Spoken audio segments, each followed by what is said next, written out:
Okay, so continuing on from my last video, which ended rather unexpectedly, unfortunately. This in front of me now is one of the cattle cars.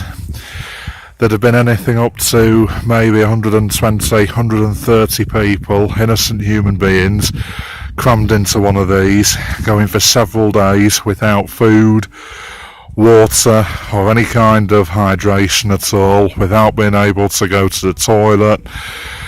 It would of course been a breeding ground for disease.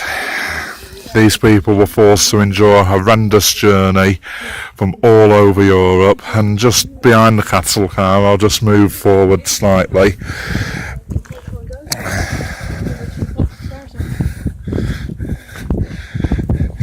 Okay, so if you look just here now, you can see all of these chimneys, and what these were, the Nazis being the cowards that they were, basically they wanted to hide as much evidence as possible of their crimes. And so what they did was these chimneys were all part of the barracks where people who were forced to work, slave labour, were basically had to live in the same appalling conditions that I showed you in the last video.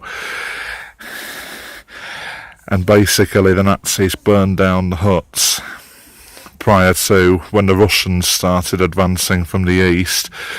The huts were all burnt down, and basically it's the remains of where some of the huts were. I do believe that where I'm stood now, and I may be wrong, but I do believe that where I'm stood now is just near the area where the selection process took place, and where the disgusting Dr. Joseph Mengele would basically select those who were fit for work and those who were just going to be sent straight to die in the buildings behind me. Okay, so I did make a slight mistake before, apologies for that. This here is where women were kept in the same circumstances and in the same situation as what the men were in the barracks that I showed you earlier. Okay, so here it is, the gas chambers, where so many hundreds of thousands, millions of innocent men, women and children lost their lives. People came in on the trains and they were then sent into the room where they undressed. They were told they were going for a shower.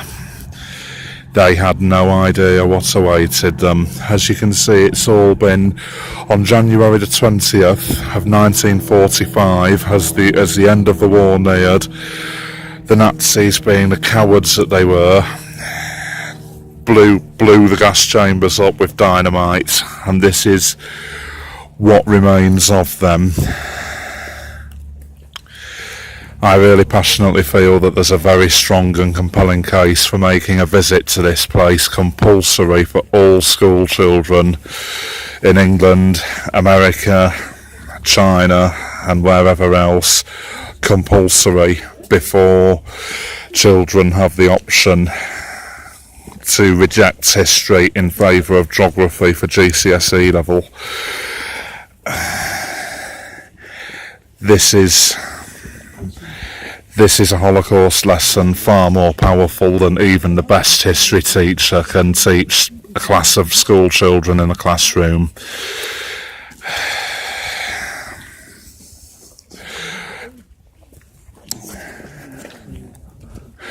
In March of 1943, there was a revolt here where several Jewish women put two and two together and figured out what awaited them.